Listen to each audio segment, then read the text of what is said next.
On this week's episode of the Superhero Show, we'll find out if Cliff's hand totally dooms the Doom Patrol, if Loki or Miss Minutes gets their hands on He Who Remains first, and what they then do with those hands, and if the crew can remember what happened with each other's hands on Gen V. All of that and more on an all-new episode of the Superhero Show.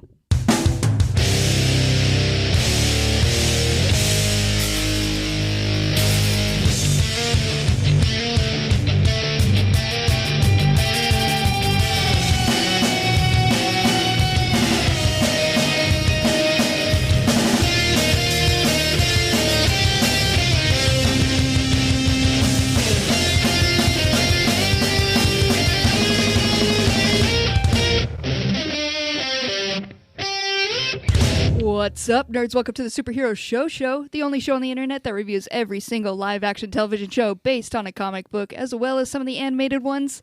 My name is Cassie, and I will be your host for this episode. Joining me, I got a group of friends here, you guys. We're going to see who's on. I've kind of just blown the conch. We'll see who appears. First of all, it looks like I do have Mike in studio.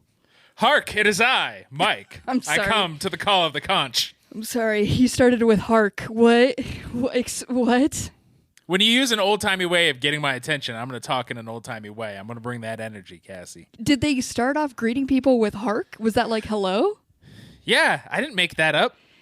I can't be the first motherfucker you've met who says hark. You, motherfucker, I've LARPed and not a single person has said hark to me. You're Okay. the nerdiest. Then you've LARPed with posers who don't know how to live-action role-play, period, accurately.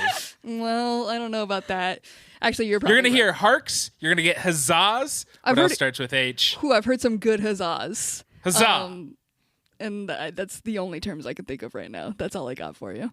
The one. I'll that I see said. if Cool. somebody else can corroborate this. We do have, it looks like Books has also gathered.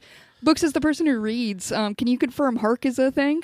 Honestly, I didn't think of it in the context of like a hello kind of greeting, but I just thought of the song, like Hark the Herald Angels Sing. So I guess that that's their greeting. You know. It's like the ancient, Hark, hey y'all. herald, It's getting yeah. everybody's attention. Hearts. Exactly. They're like, gather around, hear ye. That's another Exactly. H. Thank you. That's the one it was on the tip of my brain. You're telling me the Woo Girls would come into the club and just be like, hark? There's no Yeah. fucking way. Absolutely There is not. Cassie, there's an A in there, but not where you think. Honestly, I would love. I'll try to bring it to the club. It sounds pretty fun to enter that way. We Try it. also have another friend here. It looks like I've gathered Paul from the Waiting for Doom podcast. Paul, how did we get you? Verily, I'm here. Verily. shit. Thusly. Yeah. Now, hark. I understand that hark is what's that sound. So And that's if someone, if someone say blows a conch, And that's how we Yeah. got you. hark. Thank you for coming. You're filling in for Ryan. I don't know how you feel about that. Do you feel intimidated by it, or are you just like ready to fill in and be Ryan?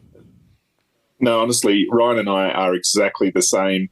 If you compared both of us, you couldn't tell the difference between us. But I'm slightly more like him than he's like me. Okay, you're more like him in the way that he Yeah, we're exactly the same, but I'm more like him. more like him, but exactly the same. Exactly the same. I'm following it. Exactly the same, only more so. This is how I did math all throughout my life. So this makes perfect sense to me. It's why I haven't graduated. I feel good. This is like a copy of a copy is never good as the original. He's the original. Ryan's the copy. It's like him, but he's more like him. Yeah, I'm the NFT.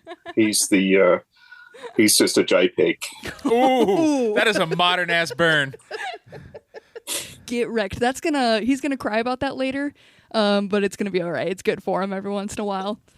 Paul, as we said, you are from the Waiting for Doom podcast. This episode, we will be focusing on Doom Patrol. You're going to be a little bit of our expert for us, filling in, giving us all the background. I want to know who the director was for the episodes. I want any fun facts you have. Are you ready to be like an encyclopedia of Doom Patrol, essentially? Well, being in Australia, I just have my finger on the pulse of American entertainment and Atlanta filming. I know everything. So I'm so glad the conch gathered the right person. This is going to be a great episode. We are, as I said, going to be talking about Doom Patrol. But before we get to all of that, not before we get to all of that, you guys. Coming up on this episode, we're going to be talking about other things like Loki, Gen V, Daryl Dixon, The Walking Dead. We're also going to be giving away a shushy. But before we get to all of that, Doom Patrol, let's go. On the mid-season premiere of Doom Patrol, everyone reunites in Orqwith after Cliff falls for Wally's bullshit and gives up his longevity. Derek protects himself, Victor, Jane, Cliff, Rita, Rouge, Dorothy, and Space Case as a new awakened Immortus in the body of the actress Isabel Feathers kills all her worshippers. In the next episode, the patrol follows a dazed Isabel back to Clovertown. When the town sees Isabel is back, they decide that Doom Patrol are the heroes and throw a parade, which really pisses Immortus Isabel off. Taste buds, I ask you this. After such a long break from our ragtag band of misfits, does it feel surprising that they're all dealing with the same personal problems they've always had? Or is that missing the point of Doom Patrol?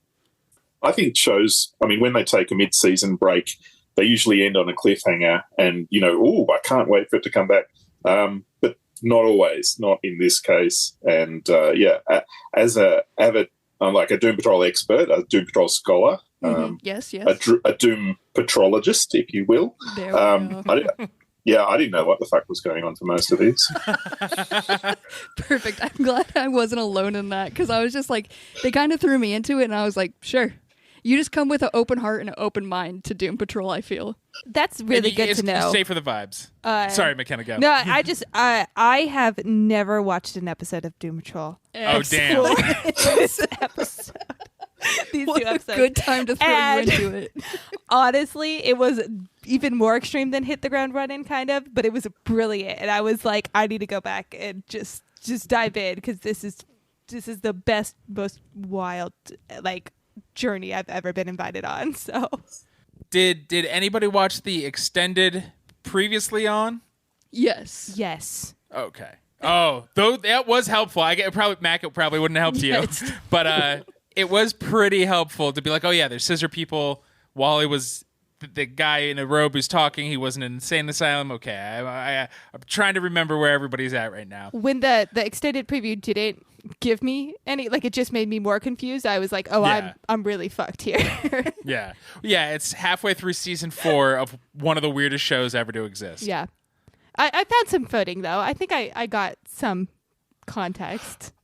It did ground you a bit in this one, I guess, if you pick up here. I'm just very excited for the two perspectives of Paul, who lives for this shit, got a degree in this shit, and Books, who just kind of walked into the door and is here. I do, real quick question before we dig into the episode. When, in the flashback, you did watch it, Books? Yes. You saw one of those butt monsters? Yeah, the zombie butt. Yeah. Just first thoughts, first opinions on those for you, how you felt when it appeared on the screen. To be honest, I didn't know what it was supposed to represent, and it was the first indication that there's no limits. There's no true. And then it took me a long time to realize that one was supposed to be in the fridge. Yes. Yeah. And so that was a missing context piece. But once I pieced that together, I was like, oh, more zombie butts. It's just excited to see those little guys is what I'm getting. Yeah. I don't have all of the tools necessary to know how I should feel about them, but they're kind of funny. So you think that at first, but they're terrifying. Now, correct me if I'm wrong, Paul, our expert in this. Have the Doom Patrol, have they not been I feel like last I checked in with them, they were all pretty separate on their own little missions. So for me, it felt good to kind of have them all back in one spot and going towards an area where it looked like they were the same. But have they already been together for a hot minute? No, they've been scattered. So they've been scattered in pairs, doing little missions. Well, missions would imply they're trying to achieve something, but they're basically fighting with each other in pairs. Yeah. So. And that's what felt refreshing, because in this one we get I don't know if it'll stick, but at one point, they're all kind of admitting to each other the problems that they're facing and what they all kind of need to come together to do. And I don't know if like we'll go back in time and erase that, but it felt so good for them to be like, hey, here's a list of things. Like I love a good D&D mission or anything that just lays out the points for me of like, here's our task. Let's work together to get through it. And I became more on board for Doom Patrol after that because I just felt more grounded, I think. Maybe that is helpful and we needed that. So what if, I don't know if we're allowed to talk shit on this show because we love it so much, but an issue I had is like, oh, Cliff is being dumb and selfish like he has forever. Jane is angry and pushing people away, and she's already been through this and learned that she shouldn't do that anymore. Larry is moping and saying maybe he should just die, and he's already done, like, each character was going through, I felt like, an emotional arc that we've seen them kind of overcome, and it annoyed me, but maybe we just needed that reset and we move on from here for new people like McKenna who are jumping into the show here. Thought it was the first time he was mopey and wanted to die. That's that guy's deal, man. But like again, the only thing that like made me roll my eyes a little is like they've all overcome versions of this issue that they're all overcoming in the second episode here. Yeah, it's overcome your trauma. What's next? More trauma. And so that's why I was wondering if am I missing the point if I'm annoyed by it? Because that's the point. Is like you can't just be like, I did it once, I'm perfect. I was so at the end of season 3, they'd all come together, and that's kind of been heroic. And they were, that would have been a great place to end the entire series, on a high, because basically they've had to all backslide after that to continue the story. Right. Whereas I hoped it would be a little more positive. I was like, yeah. Is there, I don't know how much we've dealt with, like, Immortus. Is Immortus, I mean, the name sounds pretty intimidating. Is this a big enough bad for us to have as, like, the big bad for this season? He's been changed completely. So in the comics, he's just a wrinkled old man who wants power, which, I mean, I don't think anyone in the world can imagine such a thing. Yeah, that's too far-fetched. Yeah, so let's make him a female actress who's possessed by a god. But, I mean, as someone who has also lost my longevity, I struggle with trying to enjoy this right now. Enjoy, like, where it's at right now? Yeah, I want, I mean, my life is fine. I mean, I'm already doing death prep. I mean, I think about death constantly. So, to have a show where all the characters are struggling with the fact that they're all going to die, and we know the show's getting cancelled, it's a bit much. I'm sorry for these hard times for you. We're here for you. The people are here for you. We'll all find our longevity. So this Immortus, they have her like very, I don't know, sensitive and like needs to be the center of attention, which kind of seems just like the main thing about them. Like if they're not the focus, they're going to flip the fuck out. I think that, so we briefly years ago at this point met Isabel Feathers. This is like season 1 or 2, I think. And I think that might be Immortus. His personality and Isabel's personality are melding. And this feels like a real Isabel. Because I think she was a rival actress to Rita and was a real shit to Rita back in the day. So I think when Madame Rouge arrived, if you remember when her time machine with the spiky twirly bits, that when that arrived, she got out and went to the toilet. And Isabel Feathers was the first person she encountered, and she got sucked into the time stream in the wake of that. Oh, I didn't realize that's how she died. Yeah, well, it could be. I mean, I could be misremembering. I've lost my longevity. I would trust your memory more than mine. I just remember the Our Town play and Isabel and Rita going to head. So the neediness, I feel like, is the Isabel of it. Oh, yeah. She was the town Karen. Oh, they have Karens down in Australia. Oh, we got Karens, yeah. Bummer. They make their rounds. We call them Kaz's. From this version of Immortus, are you like bummed that it's away from the comics? Are you into what they're doing with this character? How you feeling about it after this first little bit? I'm puzzled. So a lot of the time I'm just like, oh, interesting. So, yeah. And now that we're just having the running of the dogs. I'll just... They have opinions about it. Let them speak. I feel like it's fun to have like a character who's so, I don't know, needs to be the center of attention, but I also feel like it can get old quickly if they don't do much more with it. So I'm wondering if it could get like stereotypical too. like a negative stereotype of women Yeah. in that way of Okay. I was just thinking stereotypical or just old. So let's say you have a host of a show and they're constantly trying to get through the intro to their show, and you always have a character who does the same thing, which is try to make it about them and be introduced first. Relating. Isn't it nice to take a moment like tonight and breathe and not have that character around? It it's is refreshing. relieving. Let's all just live in this moment. It feels good. But I think because I trust in the show and they don't tend to lean towards stereotypes, I think we're done with that part of Isabel because she did turn into a giant monster. That was the vibe at the end of the 408. Yeah. Was she made storms happen, and I think she's going to kill them all. She could join the team the way this show goes. So True. That's true. I can tell you who I was bummed that left the team because I got so little of him. It was blanking on all names. Cyborg's brother. Derek, like his good friend, who was like really good at drawing and figured out Orqwith. Yeah. He like made Cyborg, I don't know, more chill in a way. Like just to see him with like just a good friend brought something that I was like really into. The funniest exit of a character in anything ever, though, is they've gotten out of Orqwith. They've all almost died. They're not. They're just kind of stumbling along. And he's like, yeah, I'm just going to call an Uber. And walks away. There's no cars around.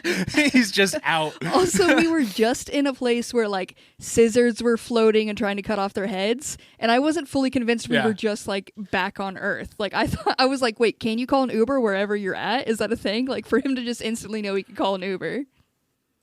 Well, we didn't even Uber's get the call very good either. now. He just pulled his phone out. I was like, my ride's here. Gotta go. Bye. Like, it was so fucking fast. In the middle of nowhere. I am excited for Paul. You got to help me out. We have Rita, and who was the other lady with Rita most of the time? Madame Rouge. Madame is, Rouge. Those yeah. two drunk together, trying to lead the crew. Very into the vibe that they have together. I'm very into those two characters. When they got trapped in the bubble, and they noticed the alcohol was on the outside of the bubble. I've had drunk moments exactly like that where I realized like I'm too drunk to like fully stand, but my drink is across the room, and it feels exactly like that. You're just like, oh no. Yeah. This is a quick thing. It's not big, but for a lot of the time, so Cliff is losing his longevity. He's also like, not moving about well. So Dorothy was trying to get him into the wheelchair. Now, is this like a big X-Men thing? Like if he gets in that wheelchair, is it going to be a big moment? Do we want him in the wheelchair to fill in as Papa? Well, it's not as big as X-Men, like Xavier getting the wheelchair. You just want that old dude to be paralyzed. But I think it's the Chief. And Doom Patrol and X-Men, and now I can't remember if we've ever talked about this, came out around the same time. There's a lot of similarities. An old rich freak in a wheelchair decides to gather all these weirdos and make them fight for him and says, you're my family, but fucks them over consistently. There's a lot of similarities, but I think it's emotionally it's a big deal for Cliff. He does not want to be Chief. Not only does he not want to be Chief, he also doesn't want to admit he's getting old enough to need the wheelchair. Mm-hmm. Yeah, I mean, you got to wonder where it's heading, because if the show has a happy ending, is it betraying, all this time they've spent on the show showing that all these people have trauma? Like, is it a point of falsehood to say they're all solved their problems? Mm-hmm. How much faith in this do you have to have a solid ending? I mean, they know it's ending. They obviously do good work. How are you feeling? Are you like hopeful for the end of this? Not hopeful, but I guess like think they'll pull it off in a good way? If they're true to the comics, the way the show will end is Mr. Nobody, or Alan Tudyk, as we like to call him, he will appear and say the show's getting cancelled, and then they'll all not know what to do, and then their show will end. Honestly, That is how the comics would do it. it's perfect. I would love it. I think unless anybody has any final thoughts, I know I jumped around a bit. Does anybody have anything they want to get out about these couple of episodes that I missed? Not specifics, just in general, it made me want to rewatch the first half of season 4 again because I've forgotten so much, and maybe even restart it. Maybe convince my wife to watch it and do it from the beginning. Like I did miss just the pure vibes of this show and these people, and it's nice to have them back. Yeah. Let's go to moments of the week then. Mike, do you got one? Yeah, when Isabel is back and we figured out they are in this town again. There's this weird, like, public access Tim and Eric style news show that she is interviewing on, The World of What? And the host, he says, after several months, the body of Isabel Feathers was found, and that body is alive. And that made me chortle. That's it. That's my moment of the week. Books, what about you? Did you have a moment? Honestly, that was also mine, just because I've always wondered if people ever, like, the body has been found and you're like, but they're not. Do you know when that phrasing comes, that they're dead? So that was just delightful. I actually laughed as well. But a secondary one is just anytime Rita and Madame Rouge were just drunk together trying to build a little, portal. That was very fun. Yeah, my moment is them just stumbling down the road, talking about if they're fit to be leading the group, as they don't even know where they are. I don't know, somewhat related to it. It felt good. Paul, we didn't fully prepare you for this, but do you have a moment that stuck out to you? It was the 20-second moment between when Derek ordered his car and when it arrived. And yeah, that was... The tension there was like, oh, he's in the middle of nowhere. Oh, it's here. It's fine. Very quickly resolved.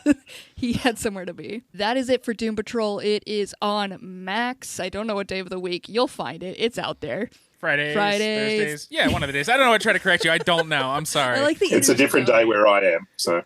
It doesn't matter. He's bringing up a good point. It doesn't fucking matter. It's on Max. Go find it. That is it for Doom Patrol, though. I do have time to talk about, Mike, your big website idea. I promised you I'd let you get a pitch out here. Tell us about it, please. Let me go. I have so many. I'm going through the go ahead notebook. and pick whichever one's really calling to you. This one's been in my head to the point that maybe I've done it before. I don't think so. But the Pop Filter Pop-Up Shop.pop is where you can go to customize your favorite flavors of pop, where they call them soda in some parts of Paul, what do they call soda pop down under? Soft drink.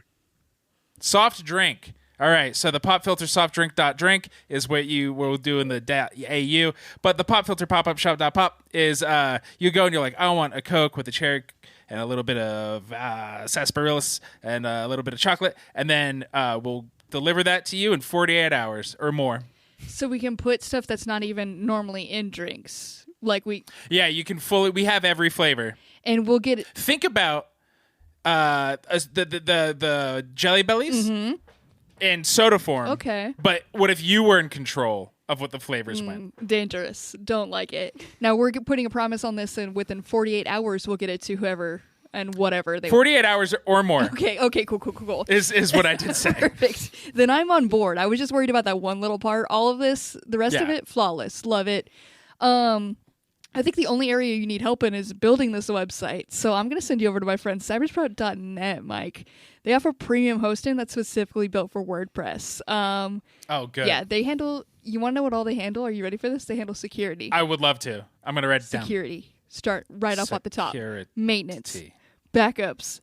Speed optimization. They'll even migrate your website for free. I don't even know what that means. And that's good because they're going to do it for me. Right now... Pop-up filter what is it? Filter pop shop.pop is on GeoCities. Okay. And so I would love to migrate it to WordPress, a hosting site people actually would go to. Wow, look at that. He knows things. They're going to do that for you, okay? They'll also help you create a visually compelling website. It's going to get the people there. They're going to want to order those sodas. Cybersprout.net, your partner for Digital World. Coming up next, let's give away Shushy. It is Shushy time. It's time for us to figure out the funniest character, you guys. So we're all, I would say, comedy experts, obviously. There's nobody else I'd want to be figuring out who is the funniest character we've seen this year than us. Before we get into this, though, Mike, what are you looking for when you think of a funny character? What's going to make a character stand out for you? Someone who makes me go ha ha ha, okay. And at times Cassie he he he. Excellent. Somebody who just cuts across it. It's not cringy in a way. Like the Team Flash thought Cisco was their funniest character, God. But no, Cisco is the anti-funny, and so we want actual humor, real jokes, not stuff that's like recycled TGIF bullshit. My scale is actually like I ranked reverse. If it was anywhere near Cisco, that was my bad marker, and that's how you knew you were going to the bottom. And so many of our shows had Cisco types for so long. It's so long. Paul, I don't know if it's different for you. When you're looking for a funny character, do you want somebody who's making you hee hee ha ha ha? Yes. Great. Mike stole that point already. Then that's all. I think we're all on the same page. Books. I'll just ask you. Do you like funny characters to make you laugh? Is this what you're looking for? You know what? It's going to be crazy, but I also like funny characters God, who make me hee hee and ha ha. We have such a good scale for this one. Let's go ahead and dive into it. Books, if you can please tell us the nominations. All right. Yes, I'm very happy. And I'm going to start off with Mike. I would love for you to tell us about our first nomination, and that is Deke from Agents of S.H.I.E.L.D. Okay. So it's crazy because Agents of S.H.I.E.L.D. has been canceled. Calm your smile. You're too happy to No. talk. Agents of S.H.I.E.L.D. has been not on air for a decade now, but Deke is so good and so funny. So, of course, he climbs through the trash and through the ether and through the grave to still end up nominated this year. I love it. Deke was amazing. He would give people lemons. He was the best. Now, is this Deke crawling through the ether, or is this you guys just unwilling to let Deke rest? Or dude rest? Not me. McKenna, who I slipped no money to, is the one who has the names. You saw the smile. You heard my voice. I was genuinely shocked. You genuinely were. It was pure delight. I would say I don't know if he's going to take it, but I feel like there's probably a high chance knowing us. So who knows what will happen. Books, who's our next nomination? Cassie, I'm hoping that this next nomination brings as much joy to you as the last one brought to Mike, and that is Bane from Harley Quinn. Okay, this is essentially my Deke. He's not giving people like lemons. He's just kind of complaining about not. He just wants to make pasta. He just wants love, and the world is so cruel to him. And I love him. I will protect him at all costs. He's just kind of a little side character who I think deserves to be the main focus. Sometimes he grows the size of a building and humps the city to death. Yeah. But that's because of a love potion gone That's wrong. true. He's not to be blamed for that. He's a good guy who just has terrible things, wacky adventures happen to him. And we find humor in all of those wacky adventures. Are you ready for our third nomination? Absolutely. Mike, I would love for you to tell us about Commissioner Gordon from also from Harley Quinn. Shocking. Harley Quinn has more than one on here. Yeah, Commissioner Gordon is, I think, one of the most accurate portrayals of a sad bastard dad cop who was so obsessed with his job that he was a terrible father. But he's also pretty bad at his job. And at this point, he has given up any semblance of nobility and is a security guard for the Legion of Doom. And the best thing he is a nursemaid to a bunch of baby sharks. And it's Chris Maloney, who is one of the best actors out there at being a sad nut job. This is a character who will have like a unique position because and none of other of these are we going to vote. Like this dude is literally just like a pile of shit and we adore him for being just a pile of shit. And it's so funny to watch him just constantly be the worst in such an proper way. So this is like, it's such a weird nomination to have, but also very fitting. He brings the hee-hees and the ha-has, just not intentionally. Mike, we're gonna stick with you, and we're gonna also stick with Harley Quinn because our next nominee is Harley Quinn from Harley Quinn. I mean, she's the main game in town. Kaylee Cuoco captures the batshit chaotic energy. And I think that it does a really good job because so many times with modern Harley Quinn, it's like, oh, we need her to be a little heroic. We'll make her an anti-hero. And then people just push her into real hero. And this show and Harley shows why that's wrong. She does not belong in the Bat family. She kind of doesn't belong on any family. She just needs her partner and her love. And if she doesn't get it, she's going to kill some people. Cassie, do you have any thoughts on Harley Quinn from Harley Quinn? Yeah, I think what adds to her is just how unhinged she is. Like, at any moment, she's smashing stuff. She's, like, in your face, very intense, in a way that, like, a lot of, I don't know, just brings energy to that series. I absolutely agree. I adore Harley Quinn from Harley Quinn. All right, Cassie, we are not quite done with our nominees from Harley Quinn just yet. Our next nominee for funniest character is King Shark from Harley Quinn. King Shark, another, let's say, side character, who is just an absolute delight. This is Ron Funches. Anything he says is just so good. They gave him, he is now the dad to, I think, like 18 little baby sharks, and we're watching him just try to raise these little babies.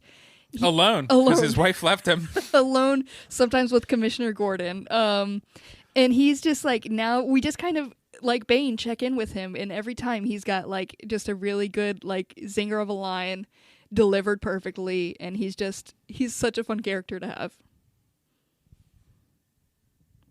Mike, any last thoughts?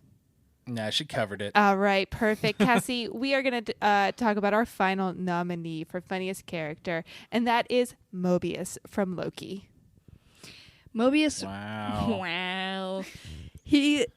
This proved the Wilsons. Well, we knew the Wilsons were back. There is something about him where he's just so naturally funny, where just like his expressions alone will get a laugh out of you.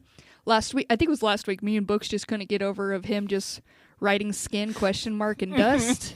Like there's just something about everything he does. This little guy who just wants to own a jet ski and is trying to save the world while also befriend the trickster god. Like he's just like so adorable and so funny at the same time. I love him.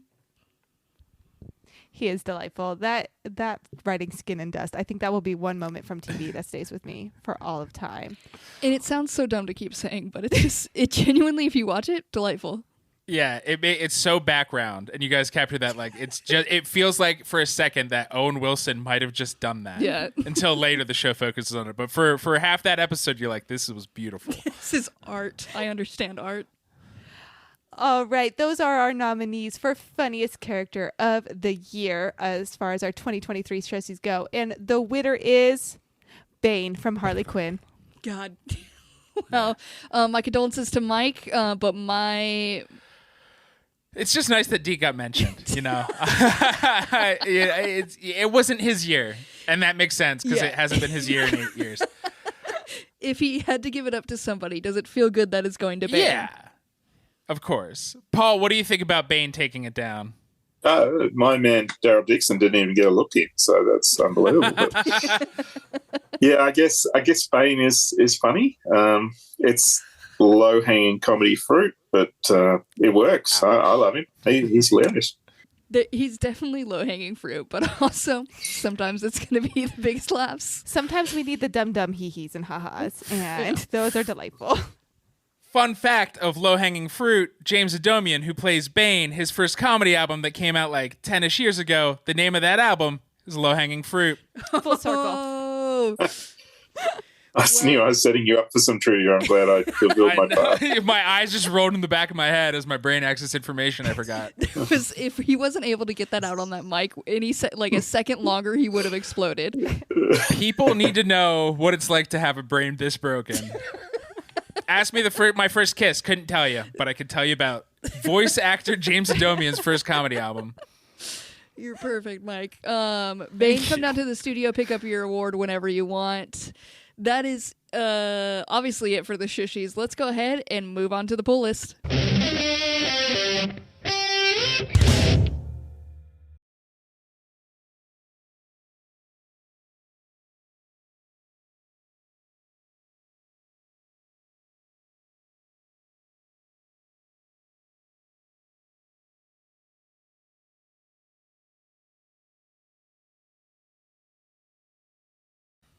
Clapping in 3, 2, 1. We are back for the pull list where we talk about all the other shows we watched this week. First show starting it off is Gen V. This week on Gen V, the gang wakes up at a house party with no memory of the night before, and they realize no memory of the last few days.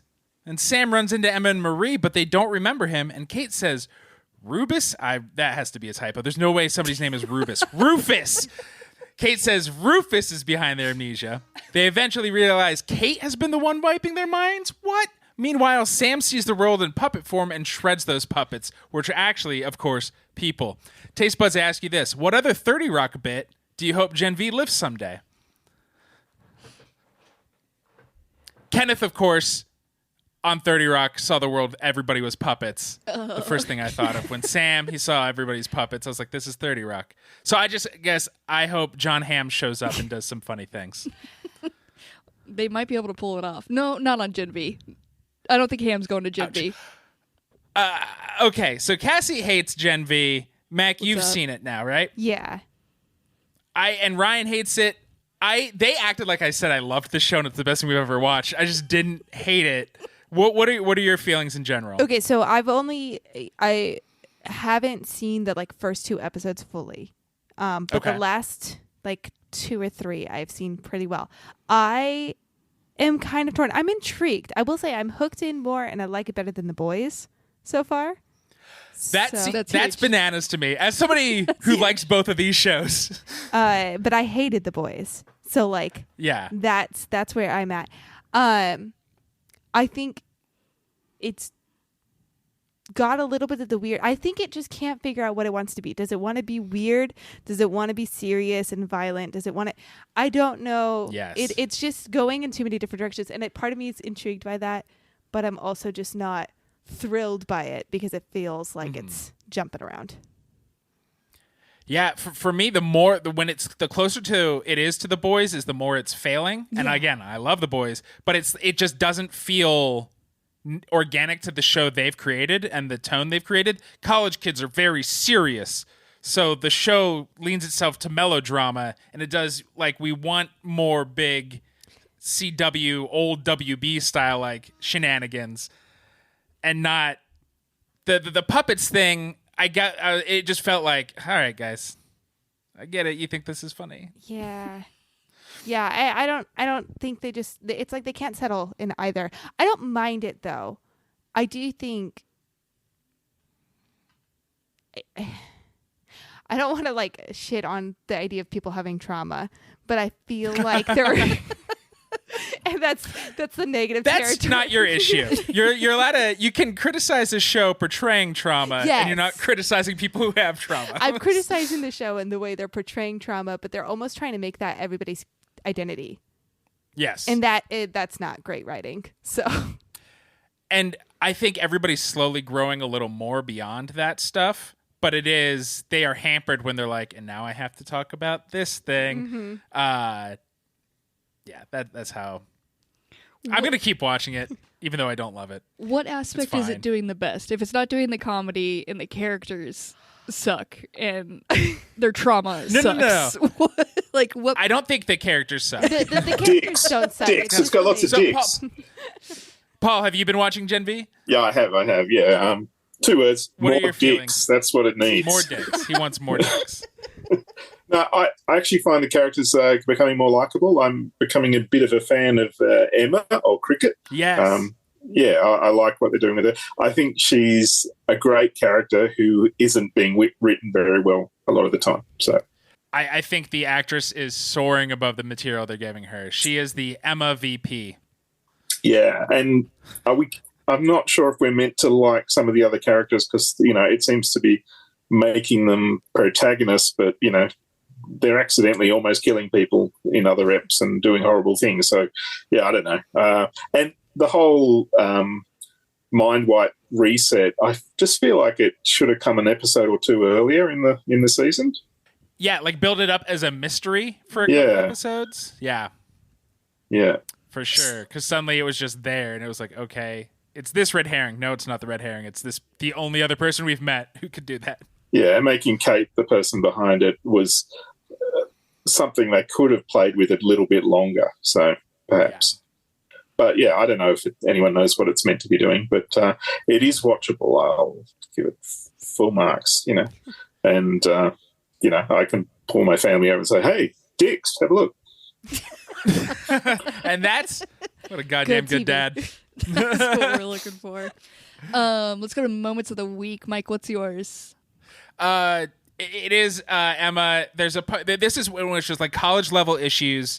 It's not crazy superheroics, and it's not I am only my trauma.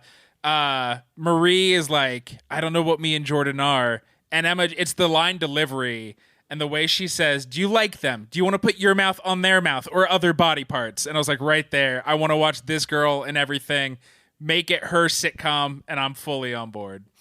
What about you, Paul? A moment? I binged all 5 at once. So, yeah, I mean, I like the idea of Emma being giant in the pool and waking up. But and the fact that she's got to do a giant puke somewhere is something that will stay with me. In books, from the little bit you were there, anything stand out to you?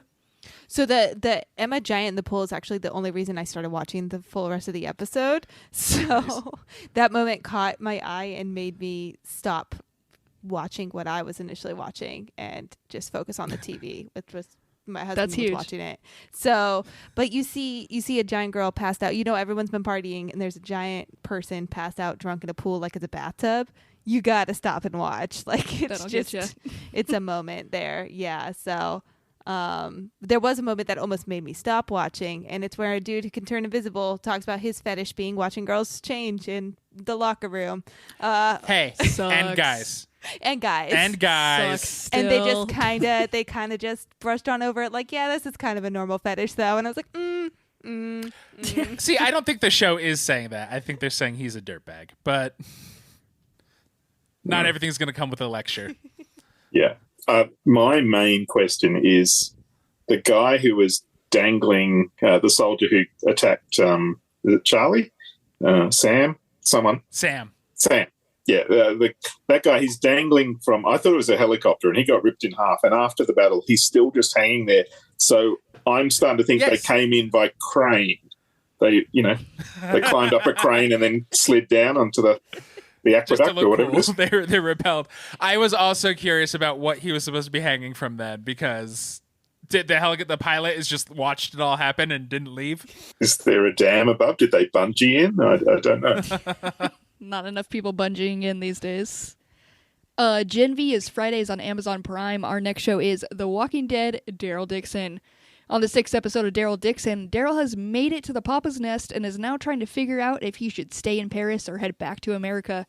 Unhappy with this, Laurent calls him out for being just another deadbeat dad who leaves. Meanwhile, Carol is searching for Daryl stateside and comes across the next best thing besides Daryl himself, and that's his motorcycle. Taste buds, I ask you, should The Walking Dead turn his motorcycle into a sentient being so we get the best of both worlds with French-ass Daryl Dixon and then an American-ass human motorcycle? Yes! This is what would bring The Walking Dead back for me. Give me this, and I'll tune in at the very least. Cassie, who voices the sentient motorcycle? Is it still Norman Reedus, or is it a different actor? It's Norman Reedus, but they gave him liberties. They said, make it a little bit different and let him run. And he made it a little bit more squeaky. Okay, I was going to say, have you seen him in anything else? I don't know if he has a little bit different in his arsenal. Yeah, video game version him, all him is just one. So that's why I think he could pull off just a little bit more squeaky, maybe. And I have faith in him for that. More faith than he deserves. Walking Dead is Sundays on AMC. Our final show of the week is Loki. On the 3rd episode of Loki, everyone is meeting back up at 1893 Chicago, including Mobius, Loki, Renslayer, Miss Minutes, and Sylvie. And they're all trying to get their hands on He Who Remains variant. However, some are trying to get more handsy than others. Taste buds, I ask you, that clock was trying to fuck, right? Yeah. When they slowly amped that up, but the first time she looked a little annoyed that Renslayer was just standing too close to him, and I was like, "Oh, this clock was to fuck," and then it did. That is the whole point of this episode. The whole time as this tension was building, so they're all back. They're in a group. Renslayer and Miss Minutes are together as a team. They're trying to get this variant of He Who Remains to. I don't know. I guess they're also trying to get him back to the TVA. It's Victor Timely, just so you don't have to say those 8 words every time, is the character's name. No, He Who Remains variant. Thank you very much. Okay. No, Victor Timely. Sorry, my mistake. But yeah, they're kind of a team. And at first it seems like she's just kind of annoyed, but she definitely gets more and more possessive over him. And I guess it's because they have a lot of history, and she was bummed that they never got to be more, which never expected this show to do. You can't expect things from this show, Cassie. You're so right. But all in all, it was a very good episode. I do like. How do you feel about? We spent a whole time in a different era, essentially, which always gives it a fun vibe. Yeah, I loved the World's Fair vibe of it. I really like modern technology of the past that will always scratch the geeky itch in me. It's always looks cool. It's always neat, and there's always more electricity than feels safe flying in every which way. And this kind of outfits, I don't know, it probably is not surprising to any of you on here or any of our listeners that there was a period in high school where I was just dressed like that a night on the town. So yeah, I loved it. Had that kind of facial hair. So yeah, big ups to this app. Thank you so much for sharing that. This is a safe space. I will cherish that forever. I just remembered I meant to fill in for Ryan. So I thought I'd do some Ryan jokes. So if Ryan... no. If Loki came down to Australia, he could be Blokey. Yeah. Hell yeah. Yeah. And if he wore a coat, it could be Cloaky, Blokey, Loki. I like it better when Paul does it. It's not annoying. This is thank you. I'll try harder to be Ryan, but I'm sorry. Paul has a real utilitarian clock in, clock out attitude. Yeah. Like, I have to do these jokes. The delight on Ryan's face, and because you see he stopped listening to anybody else 20 minutes ago because he started thinking about these. So that's what it is. Paul's just like, I got this for you. Take it or leave it. Here you go. I do want to see, how do you feel about this variant? Because he is, in his time, more of a con man. He is. Do you know what I appreciate? And it's the magic of the show. He is a very unconfident con man. Yes. He's confident in certain aspects. He's not in others. And it's that well-known dirtbag Jonathan Majors is such a good actor. And to play a different version, a different personality than we've met 2 versions now in the MCU. I liked it. I'm excited to meet all the different versions we're going to meet throughout the rest of the season. But this one is just kind of wacky. I could see him and Mobius and Loki running amok throughout time in a delightful way. Yeah. And the big thing about this, so Sylvie shows up. She obviously still wants to kill, or wants to kill this variant, because she just needs to get rid of all of He Who Remains. And now everyone else is focused on bringing him back to the TVA because he's the only one who can have the scan to fix the loom or whatever, so they can get back into the loom and do that thing. But I do feel like she's right that they can't be bringing this motherfucker back to the TVA when all along they've been the ones manipulating him with another motive. It does seem like this will go poorly. But it does feel, unless somebody's playing fifth dimensional chess, it does feel like all the people who of the TVA who do the things we don't like are kind of dead or gone now. And so if you just bring this fool, basically, so he has the magical fingerprint to open the magical door. That's what it is. To fix the magical timey-wimey thing. Who cares the words they're giving it? That's what it is. It's his fingerprint they need. And then you just kill him or throw him back into his time. I don't know. It feels like a bing, bang, boom. It could be pretty quick. You keep 2 doors open, boom, open those doors, throw him back out that door. It doesn't have to be a big old thing. Right. It's always going to be a big old thing. It's not going to be a low-key thing. God, I hate it. I hate it. I feel bad about it. I just hate myself after that. I don't even know where to go. Yeah, your soul shut down a little. Died a little bit inside. We do have... I've got a Ryan joke. Another Ryan joke incoming. Paul, the floor is all yours. Ant-Man has an ant that's very ant. Good. Nice. Good. Yeah. The delivery being unsure made it better. Thank you. We got to see more of Renslayer, which before I completely forgot who Renslayer was. I do kind of enjoy this character and how she is she's obviously we shouldn't be rooting for her, but every time she's with Mobius and Mobius tries to bring her back and she just constantly fuck you. I kind of enjoy it. She was so prim and proper in the first season and kind of the here is my job. So her unraveling gives the actress a little more to do. And is fun to watch. Yeah. And is unhinged, and it doesn't feel like there's 2 sides right now. There's so many different factions who want different things. And even though I don't always know what that is and what's going on, it is enjoyable to watch and try to figure out what everybody actually wants. Yeah. I know first season we all loved Miss Minutes. I'm worried she's going to be too much of a focus now and too much of a character where her shine is going to come off. Are you still digging Miss Minutes? I understand where your concern could be coming from. Yeah. Nothing in this episode made me worried about that, though. When she turned into a giant ghost, loved that. A giant ghost. She had delighted in it when she inhabited the mannequin. To be like, we could do things with our bodies, all of it, and then so it was very funny, and then back to be like, no, you always kept me your thing, and then bring it down to be like, oh no, now we're talking about some real shit. It's not just like this clock's millennia love affair for this guy. All right, I think we can go to moments of the week. Mike, you got one? It's just when I realized this clock did want to bone this dude, and the whole them ratcheting it up until she says it. Yes, perfect. It's such a long scene of her really laying it out and getting more and more like, we could fuck. It's a full act, a full play. And I apologize, Paul, did you watch this episode? My moment of the week was the joke about Variant that I made. And if there's shushies for jokes in the show, I'm hoping that gets a good showing. You're for sure a nominee. I may not have watched it, sorry. That's fine. You came in with the Ryan jokes, and that's all we need from you. Thank you. My moment of the week is when she did turn into a giant ghost, because you could tell she's been waiting the whole time for that. The whole time she was stuck in Chicago, and they were finally like, it's your moment. She's shown. I loved Miss Minutes as a giant ghost, back in time, freaking people out.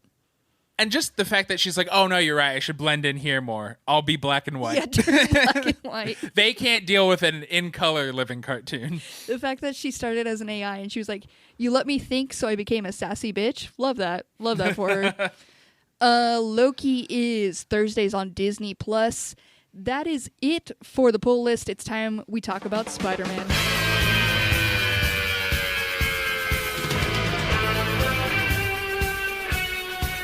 Welcome to STAS Bitch, a mini show within a show where we take an in-depth, episode-by-episode look at Fox's seminal and underrated early morning cartoon for the mid-90s, Spider-Man. This week we watched The Alien Costume Part 1, and when we start off, we're in space, guys. Did you think we would start in space? I was so excited. I'm very disappointed that Spider-Man wasn't in space, though. It was a little anticlimactic. We're in space, but not really. Yeah, we're watching two astronauts. They're exploring a crater.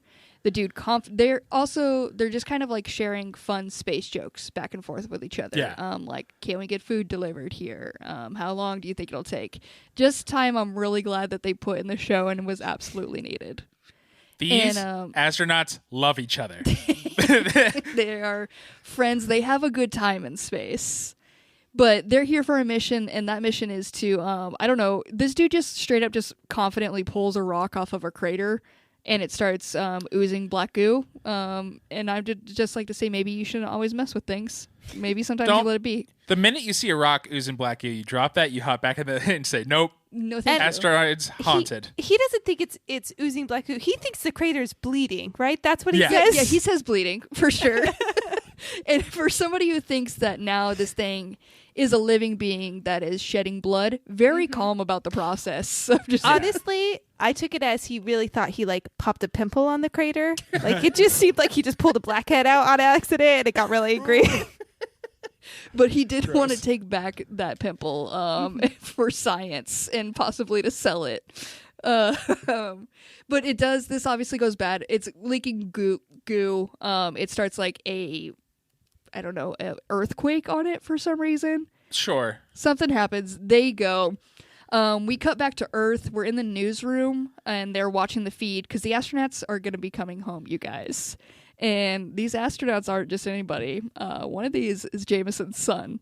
What I love is, so we learned that Colonel Jameson is JJ's son, but not just the people who we know, not our characters, Robbie, JJ, and Peter talking about him, but the news when they're broadcasting, everybody just keeps talking about one of the two astronauts, and the other guy, fuck that guy. Who gives a shit who his dad is?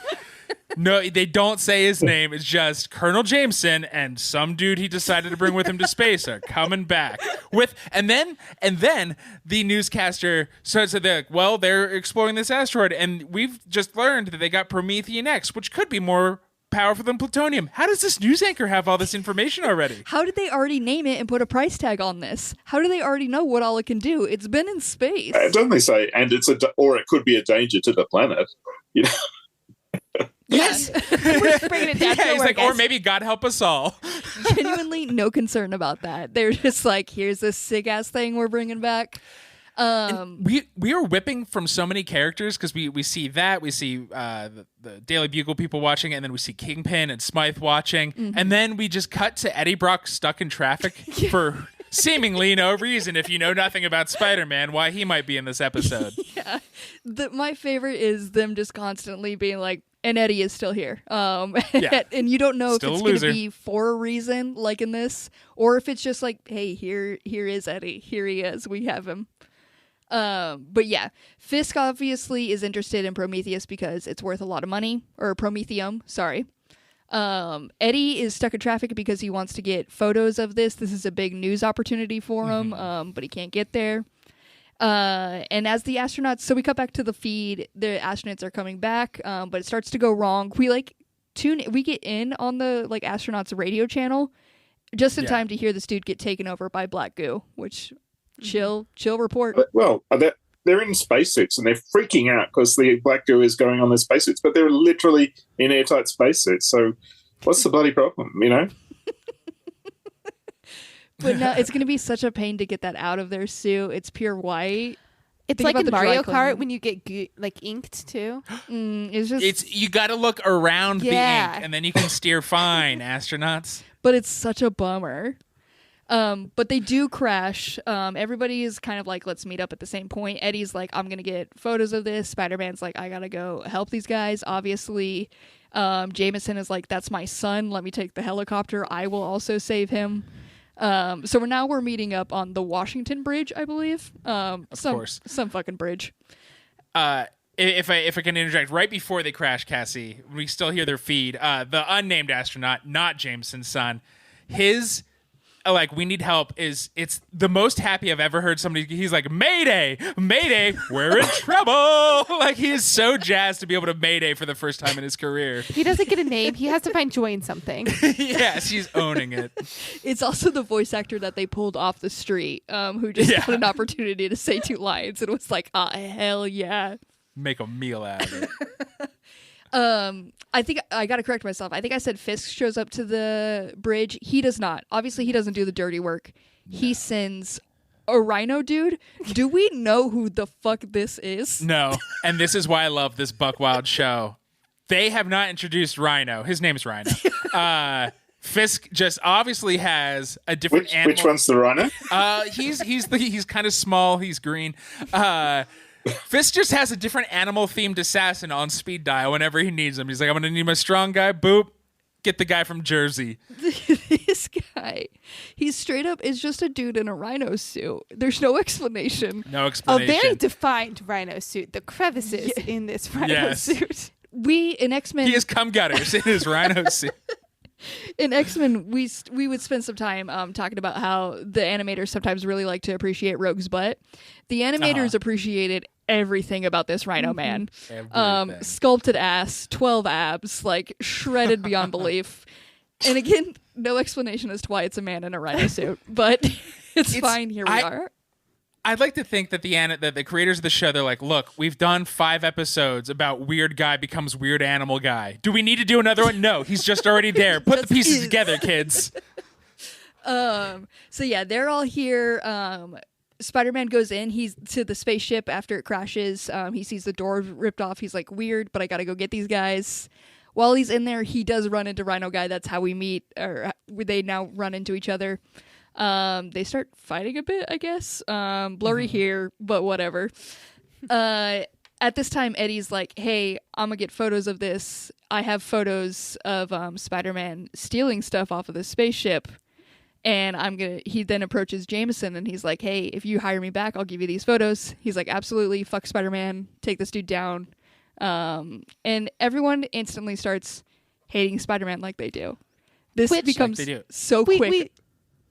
We never get the photos. In the photos, he has a rhino dude running away with the stolen items. Yeah. But everyone was so quick to be like, we heard reports that Spider-Man did something. Fuck this guy. He's the worst. Sweet old Aunt May says, now there's nowhere Spider-Man can run. At last he'll get what he deserves. She's a Trump supporter. This old bitch.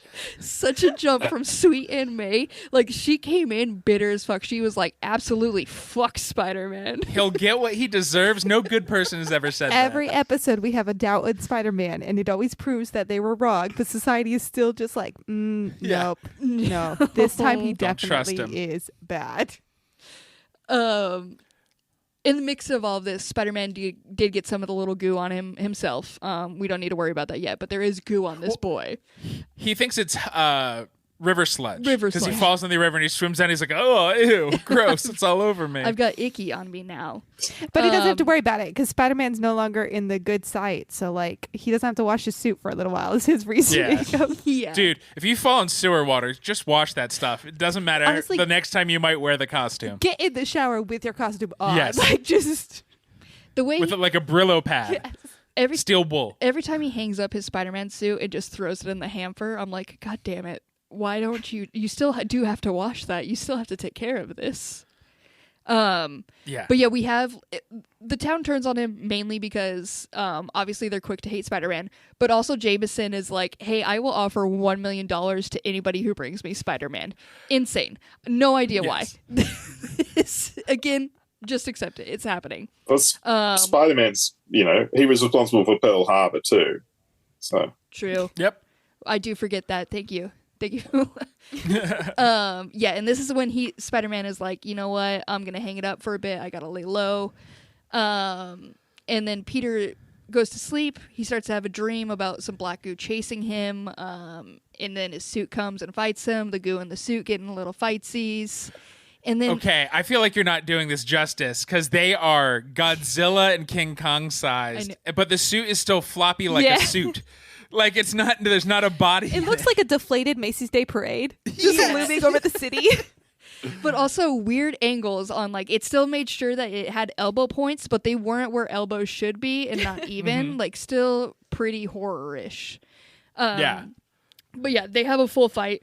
And when he wakes up, he is now hanging upside down in the middle of Manhattan in a new, fully black suit. Hell yeah. Hell fucking yeah.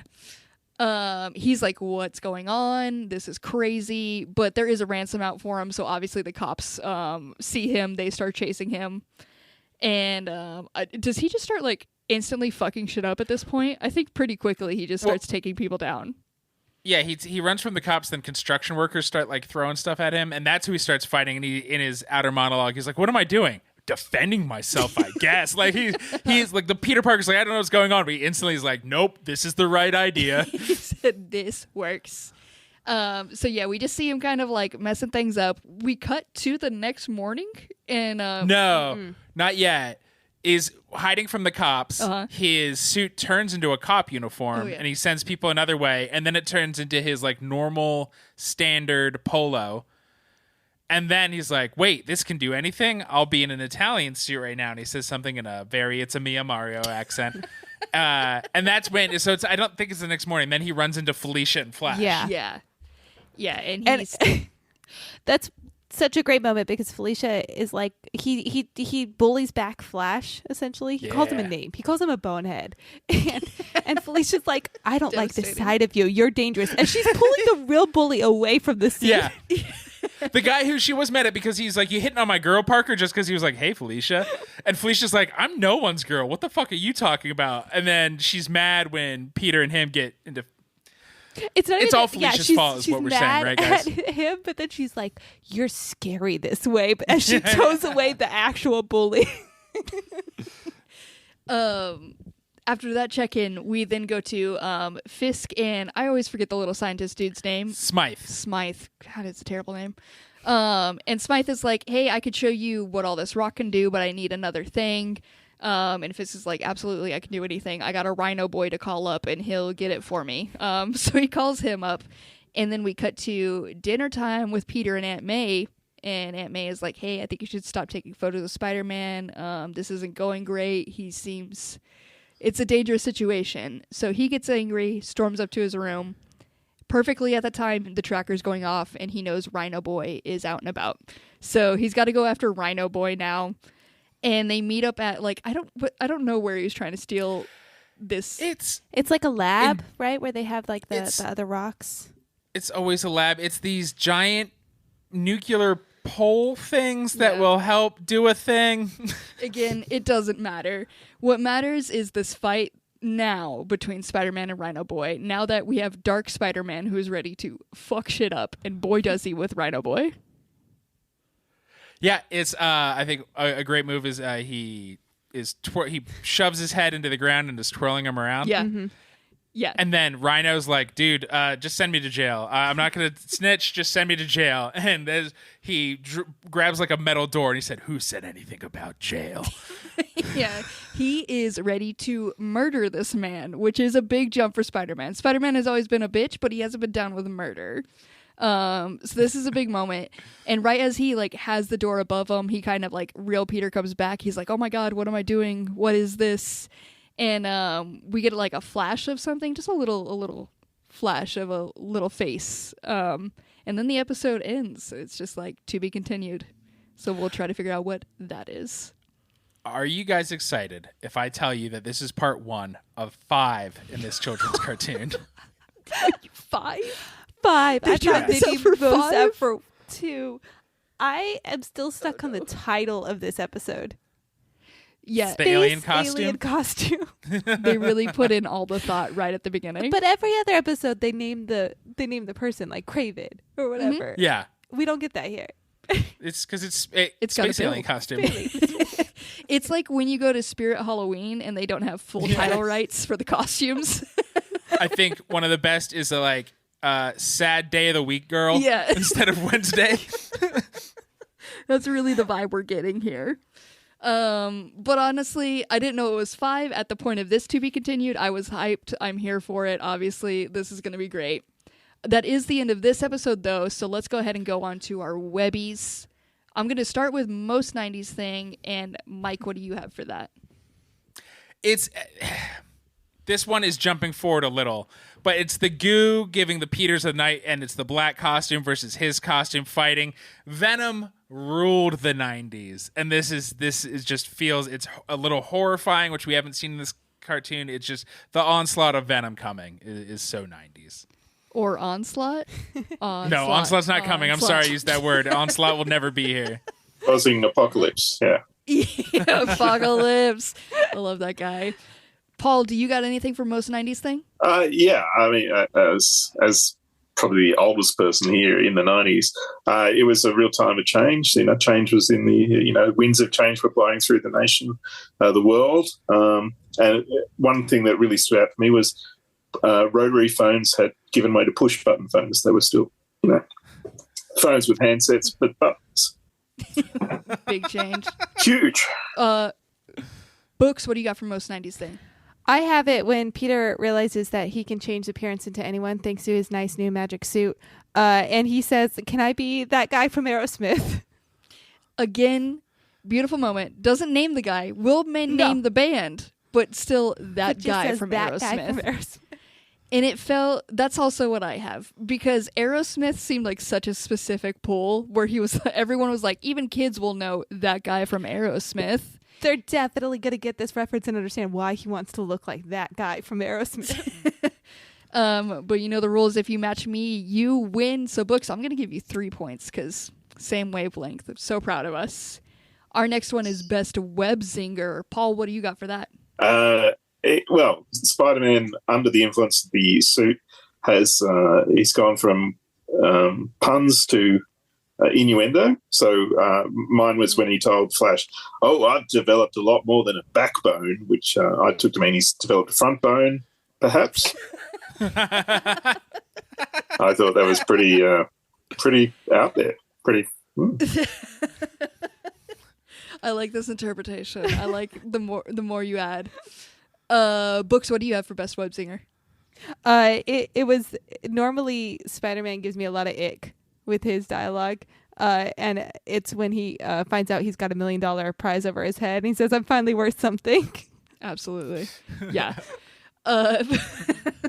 Mike, what do you got?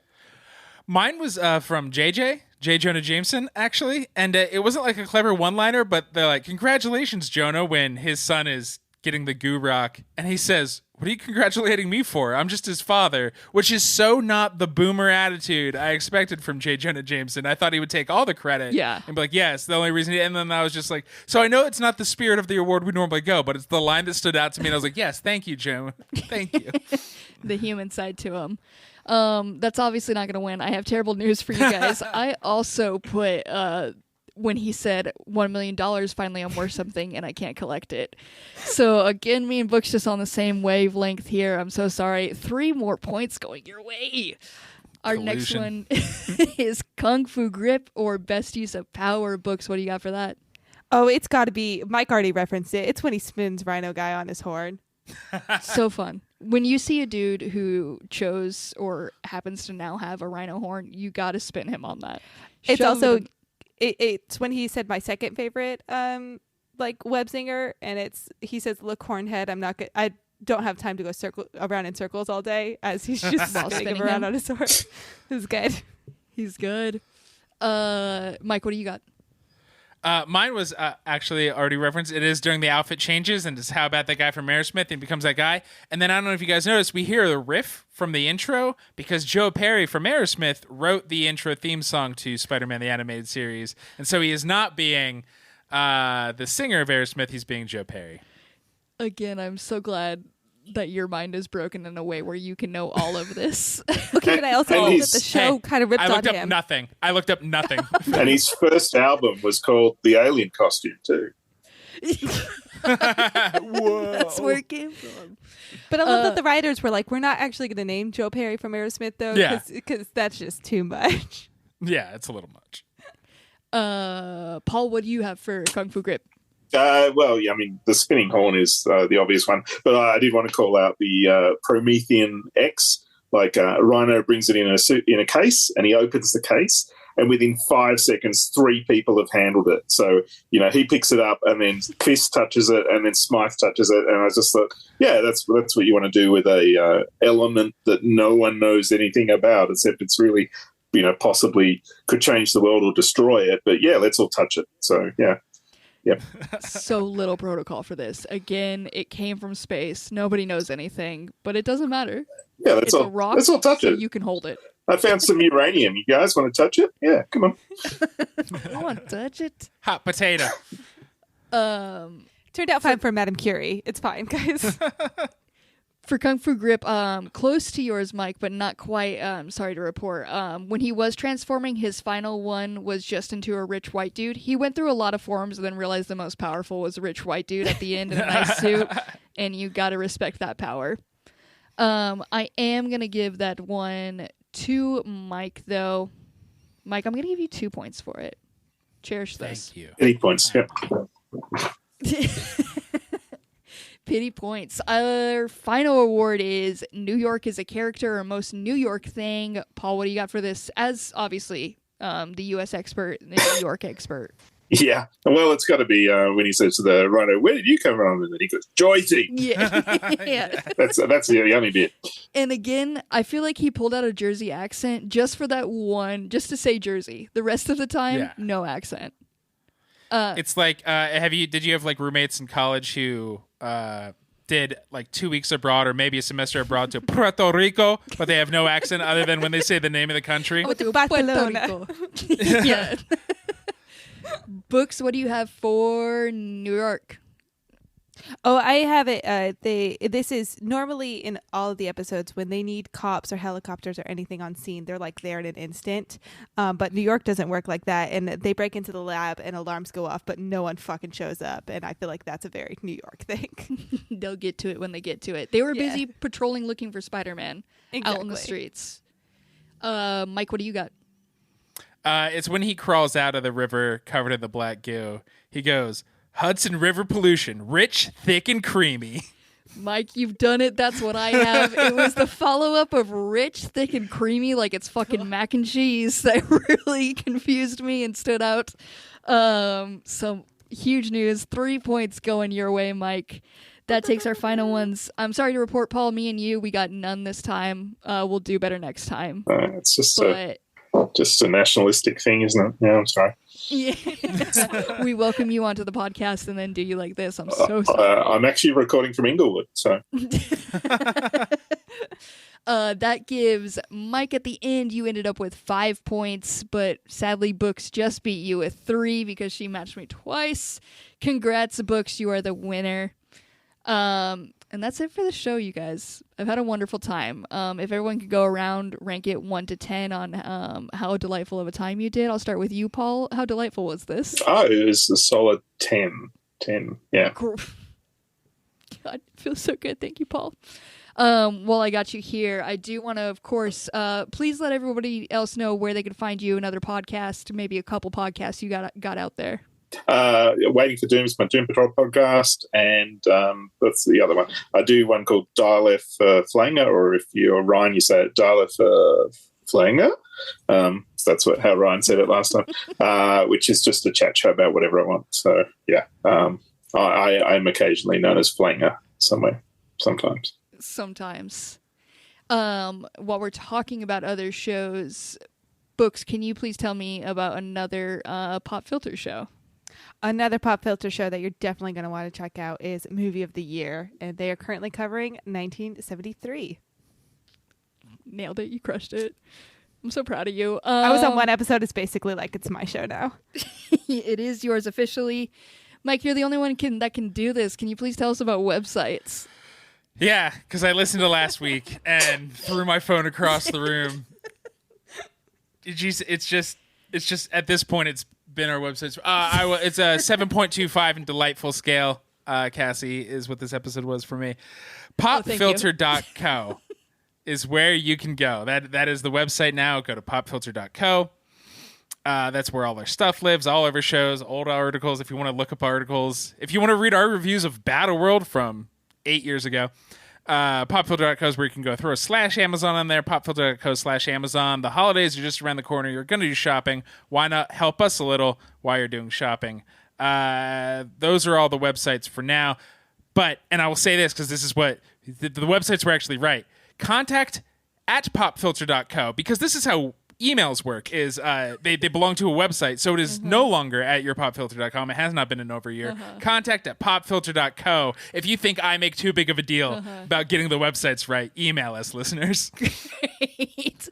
You also got that one. We're on social media at Your Pop Filter. No, here's where this is confusing. It's at Your Pop Filter on Instagram. That's great. We love branding. It's at popfilter.bsky.social too. Hell yeah. Paul came through. He did the work. He lifted it up. I'm your number one follower on Blue Sky. Good. I think it might only be you. I appreciate it. You're the realist. You just put out so many messages. It's, every day I get up and read the new, Pop Filter messages on Blue Sky. Every day. A deluge of once every 5 weeks skeets. The perfect amount. Also on Instagram at Your Pop Filter. Next week we are going to be checking back in with Gen V, focusing on it for the main. We'll see if we can all get on the same page with that. But that is it for this week. For Mike, I'm Ryan. For Ryan, I'm Mike. For Paul, I am me. And for McKenna, I am me. Bye, everyone.